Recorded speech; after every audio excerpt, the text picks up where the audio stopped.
पश्चिम उत्तर प्रदेश, जहां एक और चुनाव का माहौल चला हुआ है। चारों तरफ जिधर भी देखेंगे चुनावी चर्चा है, चुनावी चर्चा को लेकर माहौल बना हुआ है। वहीं पर एक हमारे उम्मीद परिवार के सदस्य कृष्ण उपाध्याय जो अपनी टीम के साथ लगातार प्रयास कर रहे हैं गरीब लोगों की मदद करना। यहाँ तक कि पेशेंट मरीज अगर आप हॉस्पिटल जाते हो और वहाँ पर आपको पता लगता है कि 2 यूनिट या 4 यूनिट ब्लड की आवश्यकता है, तो तत्काल से जो इनकी उम्मीद परिवार की टीम है सक्रिय हो जाती है ब्लड के लिए, और पूरी ही टीम एक से बढ़कर एक उसको लेकर के चलती है अपनी सहायता देने के लिए। आज इसीलिए हम पहुंचे हैं मेरठ के दोराला क्षेत्र में, जहां पर उम्मीद परिवार के ट्रस्टी और बाकी सदस्य से हम बात करते हैं और मिलवाते हैं आपको कृष्ण उपाध्याय जी, किस तरह से ये आपका ट्रस्ट चला और किस तरह से काम करता है समाज के बीच में। देखिए, मैंने दोराला क्षेत्र में ये देखा कि अगर किसी व्यक्ति को ब्लड की रिक्वायरमेंट होती थी या कोई कन्या है जिसकी शादी होनी है और उसको मदद की ज़रूरत होती थी, तो हमें लोगों से कहना पड़ता था कि आप आइए और इनकी मदद कीजिए। लेकिन सन 2012 में मुझे लगा कि एक गीता का एक श्लोक था, तो मुझे उससे ज्ञात हुआ कि अगर आत्मा को परमात्मा का काम कलयुग में करना है तो हम लोग ही आत्मा हैं, तो हमें ही प्रयास करना पड़ेगा। ऐसा नहीं है कि कोई भगवान उतर के आएंगे। तो मैंने सोचा कि कुछ दोस्तों से बात करता हूँ। मैंने अपने दोस्तों से बात की, तो स्टार्टिंग में तो निराशा ही हाथ लगी। स्टार्टिंग में मैंने कहा कि हम एक काम कर लेते हैं कि 4 लोग मिलके अगर 10-10 रुपये भी इकट्ठे करेंगे तो 40 रुपये हो जाएंगे, किसी को एक टाइम का खाना हम मुहैया करा सकते हैं। तो उसमें भी मेरा मजाक उड़ाया गया, लेकिन ये प्रभु की कृपा थी कि मैंने वो प्रयास जारी रखा और एक बड़ी टीम बननी शुरू हुई 2012 में। लेकिन तब तक रजिस्ट्रेशन हमारा नहीं हो पाया था। उसके बाद जब कारवा बढ़ता चला गया, स्टार्टिंग हमने की कि एक छोटे काम से करते हैं, क्योंकि उस समय पैसे भी इतने नहीं हुआ करते थे हमारे पास। तो स्टार्टिंग की कि वृक्षारोपण करते हैं, जिससे कि टीम जुड़ेगी और हम लोग कुछ बेहतर कर पाएंगे। तो 2012 से ये स्टार्ट हुआ ये कारवा। 19 में आया जो कोविड आया, उसके बाद हमें लगा कि हमें क्षेत्र में उतरकर मदद करनी होगी। जो लोग एक टाइम का खाना भी नहीं खा पा रहे हैं, क्योंकि लॉकडाउन हुआ सर, आपको पता है। तो उस लॉकडाउन के दौरान क्या हुआ कि हमारे पास फ़ोन कॉल आने लगी। हमें खुद ही लग रहा था कि पहले हम अपना परिवार किस तरह से चलाएंगे, लेकिन जब फ़ोन कॉल आती थी तो हमें ये लगता था कि हम खाना खा रहे हैं, लेकिन हमारे ही दोराला में ऐसे लोग हैं जो एक टाइम का खाना नहीं खा पा रहे हैं।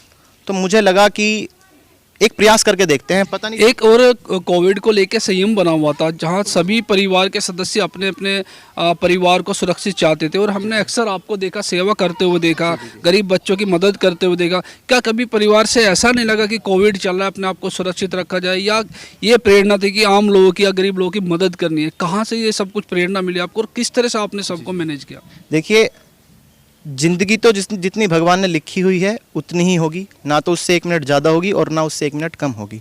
लेकिन मन में एक जज्बा ये था, परिवार की तरफ से भी और जो दोस्त हैं, जो टीम है, उनकी तरफ से भी यही था कि हमें लोगों की मदद करनी है। कोई व्यक्ति इस क्षेत्र के अंदर भूखा नहीं सोना चाहिए, ये हमारा जज्बा था। और हमने कोशिश की कि स्टार्टिंग तो इस तरह से की कि 1-1 किलो आटा लेते हैं अपने जो घरों से और 1-1 किलो आलू लेते हैं। लेकिन वो इतना बड़ा कारवा बना कि लगभग 6 महीने तक लगातार ही खाना हम लोग बांटते रहे, जो सामग्री थी। और हम इस तरह से करते थे कि 1 हफ्ते का राशन दे के आए और नेक्स्ट हफ्ते हम फिर पहुंच जाया करते थे। लेकिन डर तो था कि हो सकता है कि हमें भी कोरोना लग जाए। लेकिन देखिए, जो समाज की सेवा करते हैं, जो समाज का साथ देते हैं, ये भगवान ने दिखाया कि जितने भी लोग सेवा कर रहे थे उनको एक को भी कोरोना नहीं हुआ। जो लोग घरों में बैठे हुए थे उनको कोरोना हुआ, लेकिन हम सड़क पर थे, लोगों के बीच में थे, लेकिन हमें कोरोना ने छुआ भी नहीं। और एक सेवा भाव होती है मन में, और इसी सेवा भाव को आपने की, ईश्वर के लिए की या गरीब बच्चों की मदद की। इतनी व्यस्तता के बीच में भी अभी आपने एक पुस्तक का विमोचन किया है जो आपके नाम से ही है, और मेरे ख्याल से अमेजन वगैरह कई साइडों पे ऑनलाइन भी बिक रही है। तो ये आपने कैसे लिखी और किस तरह से इसको आपने लिखी है? किससे प्रेरणा हुई, या क्या लगा कि आपको अब इस सेवा के साथ साथ पुस्तक भी लिखी जाए? देखिए सर, अगर हम केवल खाना बांटते रहें या कपड़े बांटते रहें तो शायद उससे देश में परिवर्तन नहीं होगा। लेकिन हमारा और उम्मीद परिवार का जो सपना है वो ये है कि समाज के अंदर एक चेंज लाना, चाहे वो किसी भी तरह से हो। तो उसी का स्टेप है सर, है ना, कि पहले हम लोगों ने सेवा शुरू करी, अब हम क्या कर रहे हैं कि अब हम लोगों ने पुस्तक निकालनी शुरू करी। आगे जो व्यवस्था रहेगी वो इस तरह से रहेगी कि छोटी छोटी वीडियोज़ के माध्यम से भी लोगों को हम अवेयर करेंगे। तो ये जो बुक मैंने लिखी, इसका नाम है ज्ञान मंथन। और इस ज्ञान मंथन में हमने जो लिखने का प्रयास करा वो ये है कि सबसे पहले तो हम समझें कि जीवन हमारा क्या है। दूसरा हम ये समझें, क्योंकि देखो सर, धार्मिक मुद्दों पे बहुत झगड़े होते हैं देश के अंदर, और जब तक देश में धार्मिक मुद्दों पे झगड़े होते रहेंगे देश की तरक्की नहीं होगी। तो मैंने ये बताने की कोशिश करी कि धर्म एक्चुअल में है क्या। अगर हम देखें तो धर्म को सबने अपने अपने तरीके से डिफाइन करा है, लेकिन धर्म वो है जो धारण किया जा सकता है। और धारण किया क्या क्या कर सकते हैं हम लोग? धारण कर सकते हैं दया, सच्चाई, मानवता, ये सब धर्म है। धर्म केवल जीवन जीने का एक तरीका है, हमें बताता है कि जीवन हमें किस तरह से जीना है। तो इसी को लेकर मैंने एक किताब लिखी और मुझे आशा है कि लोगों को पसंद आ भी रही है और आगे भी लोगों को पसंद आएगी।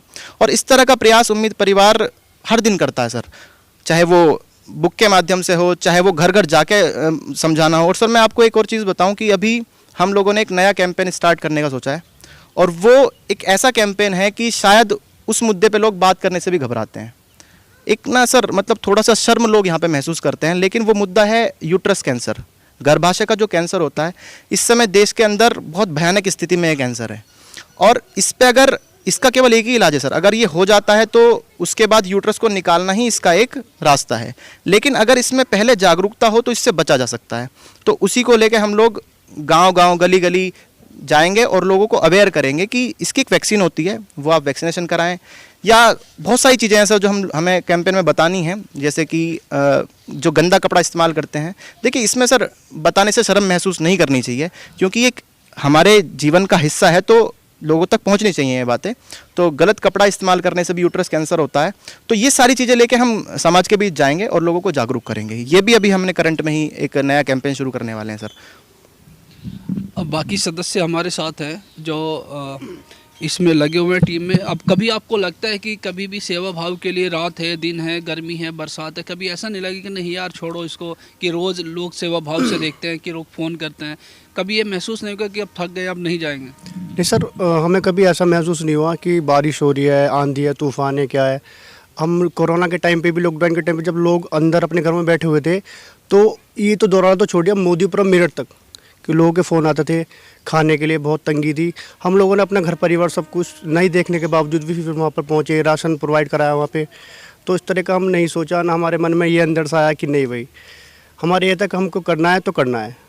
सेवा का हमारा पहले से था, सेवा हमारे पहले मन में, यानी कि अंदर से ही हमारे लिए सेवा गई है। हमारे लिए कभी ये नहीं आया कि बारिश है, तूफान है, हमने जब भी खड़े हुए हम खड़े रहना था, ये था।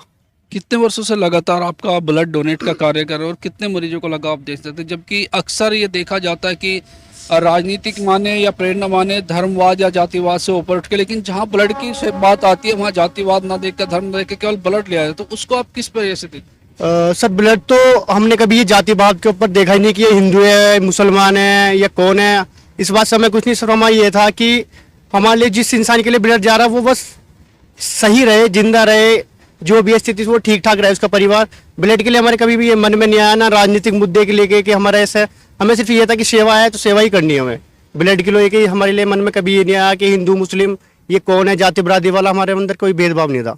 हमको बस ये था कि ये इंसान जो भी है ये सही रहे।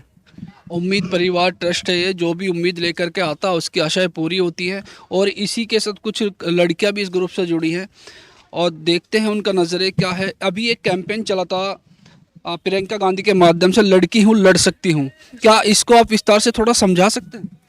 देखिए, ज़्यादातर हम अपने समाज में देखते हैं कि जितनी भी महिलाएं हैं, जितनी भी लड़कियां हैं, उन सबको घर में रखा जाता है। एजुकेशन के मामले में भी समाज अब बदल रहा है, लेकिन फिर भी कहीं ना कहीं लड़कियां लड़कों के कंपैरिजन में थोड़ा पीछे ही हैं। उन्हें रखा जाता है घर से बाहर मत निकलो, कहाँ एनजीओ में जा रहे हो, कहाँ तुम गरीबों पे ये करने जा रहे हो, कहाँ सड़कों पे तुम घूमोगे। लेकिन इसी सोच को बदलने का जो हमारा ये मुहिम है, यही हमारा उम्मीद परिवार की बेसिक सोच है, यही हमारी कोर है, यही हमारी नारी शक्ति है कि आज अगर हम घर से बाहर निकलेंगे, कंधे से कंधा मिलाकर चलेंगे पुरुष वर्ग के साथ, तभी समाज में एक चेंज आ पाएगा। अगर हम घरों में बैठे रहेंगे तो वो समाज की सोच कभी नहीं बदल पाएगी, क्योंकि जो चेंज आता है समाज के अंदर वो हमेशा घर से शुरू होता है। जो भी चेंज है वो घर से शुरू होगा। अगर मैं चाहती हूँ कि समाज में चेंज आए तो पहले मुझे बदलना होगा, मुझे अपनी सोच बदलनी होगी। तो इसी तरीके से हमारी उम्मीद परिवार की सारी बहनें, सारी महिलाएं जो हैं, सबकी यही सोच है कि वो सब अपनी सोच को आगे बढ़ाना चाहती हैं। और हमें इस बात का कोई ऐसे नहीं है कि हम लड़कियां हैं या कुछ भी है, परिवार में हो सकता है शायद कोई दिक्कतें आ सकती हैं, लेकिन मेरा बिल्कुल ये मानना है कि जितनी भी महिलाएं, जितनी भी बहनें हमारे साथ इस परिवार में जुड़ी हुई हैं, उनकी जो सोच है वो बहुत अच्छी है। वो अपने घर वालों को इस मामले में जो है अच्छे से समझा सकती हैं, सबने समझाया है। जितनी भी हमारी मीटिंग्स होती हैं, हर महीने हमारी सेकंड संडे को मीटिंग होती है ऑफलाइन। दूर दूर से हमारे साथ में बहनें जुड़ी हुई हैं, दूर दूर के गांव से बहनें आती हैं। कभी ऐसा नहीं हुआ कि बहनें नहीं आई हैं, कि कोई दिक्कत है। कॉलेज से आती हैं, हम लोग तो एजुकेशन में भी हैं, बहुत सारी बहनें जो हैं हमारी, उनकी शादीशुदा हैं, बच्चे हैं, वो अपने बच्चों को भी लेकर के आती हैं। तो ये जो है ये बहुत बड़ी शक्ति है, और मैं बिल्कुल मानती हूँ कि लड़की हूँ, लड़ सकती हूँ, इसमें कोई दो राय की बात नहीं है। पुरुष वर्ग के साथ, अपने भाइयों के साथ कंधे से कंधा मिलाकर हम चलेंगे। अक्सर देखा जाता है जब भी डॉक्टर्स का नाम आता है या इंजेक्शन सीरीज लगाने का नंबर आता है तो लड़कियां घबरा जाती है। और ये यहाँ आप ब्लड डोनेट की बात कर रहे हो, अक्सर आप ब्लड डोनेट भी दे चुके हो, तो किस तरह से ये आपको लगता है कि ब्लड डोनेट की ये प्रक्रिया चलती रहेगी? सर ये आगे भी चलती रहेगी, क्योंकि सब हमारा जो कर्तव्य है, सबको अपनी तरह जैसे हम जीवन जीना चाहते हैं, दूसरों को भी हम जीवन जीने के लिए प्रेरणा देना चाहते हैं कि अगर वो जी सके। ऐसा नहीं है कि लड़कियां डरती हैं, हर कोई डरता है कि सुई से डरती हैं, ये होता है वो होता है, कुछ नहीं होता। हमारा भी जीवन है, औरों का भी जीवन है। उम्मीद परिवार के लिए कितनी बार आपने ब्लड डोनेट किया और किस तरह से आप लड़कियों को प्रेरित करना चाहते हैं? सर जैसे कि लड़कियां सोचती हैं कि हम डरते हैं सुई लगेगी या ब्लड जाएगा हमारे बॉडी से, तो वो नहीं होना चाहिए। क्योंकि जैसे हमारे फैमिली मेंबर हैं, अगर वो बीमार है कोई, तो उसकी भी कोई फैमिली है, और अगर उसकी जान हमारी वजह से बच जाए तो वो हमारे लिए बहुत बड़ी बात हो जाती है। तो हमें ब्लड डोनेट करना चाहिए। क्या संदेश देना चाहेंगे चैनल के माध्यम? देखिए, सबसे पहले तो मैं आप सबका धन्यवाद करना चाहता हूँ। जो NS9 न्यूज़ है, एक बहुत अच्छा चैनल है, उनके दर्शकों को बहुत बहुत धन्यवाद। और एक संदेश मैं आपके न्यूज़ के माध्यम से पूरे देश को देना चाहता हूँ कि उम्मीद परिवार आपके साथ कंधे से कंधा मिलाकर खड़ा है। अगर किसी का कोई पेशेंट एडमिट है हॉस्पिटल के अंदर, तो हमारी टीम झारखंड में, रुड़की में, हरिद्वार में, दिल्ली में, नोएडा, उड़ीसा, मतलब काफ़ी जगह पर हमारी टीम है। और स्क्रीन पे आपके नंबर आपको दिख जाएंगे, आप बेझिझक कांटेक्ट कर सकते हैं और आपके हॉस्पिटल के अंदर पहुंचकर ही उसको ब्लड दिया जाएगा। और जहां तक होगी कोशिश, हम उसकी जान बचाने की कोशिश करेंगे, क्योंकि हमारा उम्मीद परिवार का एक दायित्व है, एक कर्तव्य है। और एक श्लोक के ऊपर हमारा पूरा उम्मीद परिवार टिका हुआ है कि नित्यम कुरु कर्म है त्वम कर्म जयायो कर्मण है, शरीर यात्रा पीछे तेन प्रसिद्धियत अकर्मण है। गीता का ये श्लोक हमारा सूत्रधार है, हमारा प्रेरणा स्रोत है कि अगर हम धरती पर आए हैं तो हमें अच्छे कर्म करने हैं, आत्मा को परमात्मा का काम करना है। और हम किसी भी हालत में जहाँ भी जाएंगे खुद के खर्च से जाएंगे, किसी से कोई पैसा नहीं लेंगे, और उसको ब्लड देकर उसकी जान बचाने का प्रयास करेंगे। कोरोना का डर, ना ही जात पात, ना ही जाति धर्म। देख सकते हैं आप, ये पूरी टीम आपके सामने खड़ी है। उम्मीद परिवार की कुछ सदस्य हैं, पूरी टीम नहीं कह सकते, क्योंकि जैसे ही आए हैं लोग, और कोई भेदभाव किसी तरह का ना करते हुए हर समय अपना बेस्ट देने की कोशिश करते हैं। ये है उम्मीद परिवार, और ये है हमारा मेरठ, और ये हमारी सभ्यता है। NS9 न्यूज़ टीम के साथ मैं मिर्ज़ा।